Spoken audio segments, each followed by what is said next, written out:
Hi! Hello! Good morning! Good evening, everyone! Good afternoon to all. Today, I'm gonna cook bitter melon in fresh coconut milk. So, yes, it's in Tagalog, ginataang ampalaya with smoked fish. I'm gonna show you all the ingredients that I need for cooking ginataang ampalaya or cooking bitter melon in a fresh coconut milk. So here you go. So these are my ampalaya or bitter melon. So bitter melon, one big bitter melon.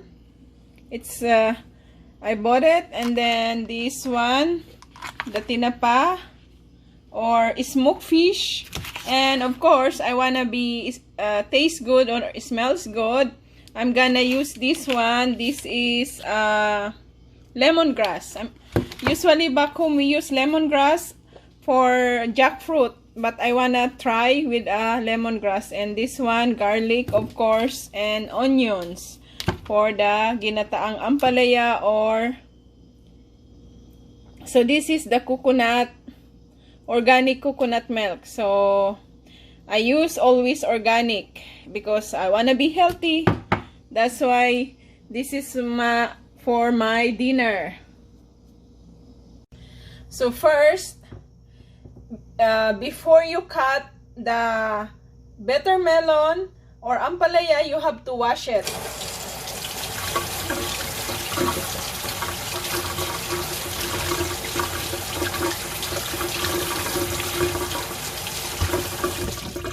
And don't ever wash the bitter melon after you cut. Why? Because when you wash after you cut, you remove a lot of vitamins and nutrients from ampalaya. So don't ever wash it, or don't extract after you cut, because all the vitamins and nutrients, it's in it. When you wash it after you cut, it's gonna go away, those vitamins and minerals that our body needs it.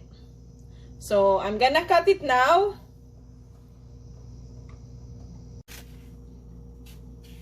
So this is, you're gonna remove the inside, the seeds and something. So this one is done, clean, and another one, oh nice, it's ripe already, the seeds, so I can plant it next year on springtime.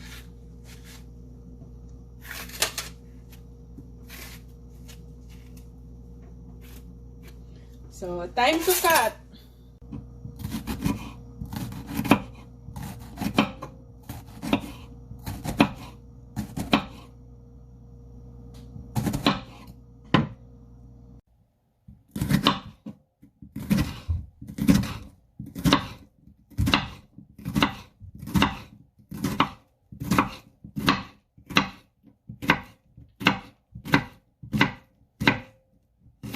Done cutting.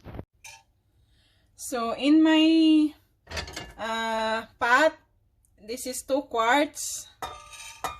So this is clean now. So I'm gonna put the coconut milk, and of course the tinapa or the smoked fish. I didn't remove the bone because I'm gonna remove it when it's cooked already. So then add the onions, garlic. This is garlic, onions and garlic, and I cut 2 sticks of lemongrass. I wanna with a flavor. And then what I'm gonna do now, I'm gonna boil this. When it's becoming oily, then that's the time I'm gonna put the bitter melon or ampalaya, because I want a bitter melon crunchy, half cooked. I don't wanna overcook. So if it's half cooked, more vitamins and nutrients you're gonna get from ampalaya or bitter melon. So I'm just gonna turn on in a medium heat. So I'm gonna show you. It's medium heat on my stove. So now, after 8 minutes, so it's almost dry. So this is the time I'm gonna put the Bittermelon or Ampalaya. So after I put this, it's a very low heat now. So in 5 minutes, it's gonna be cooked.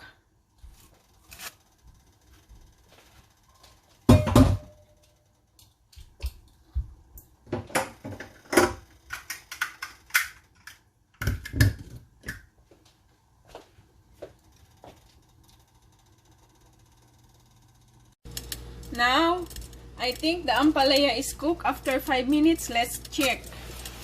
There you go. Wow, nice. So, see? As you can see, it's only half cooked. This is what I want. Wow. It's really good.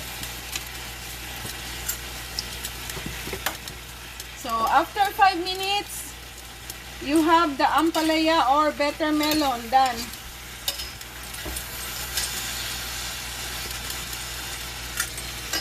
So I don't like with soap, with sabaw or soup on it. I want like oily. See, it's like oily. That's what I want for Ampalaya or Bittermelon. So very easy recipe. So now that's the finished cooking of Ampalaya or Bittermelon. So bon appetit. Very easy recipe, guys. You don't need eggs. If you don't have a smoked fish or tinapa, you can use the bagong alamang. Or if you want meat, pork, or chicken, you can do that instead of smoked fish or tinapa. So anything, and it's so tasty, very delicious with lemongrass. This is the first time I cook ginataang ampalaya with lemongrass. It tastes so good.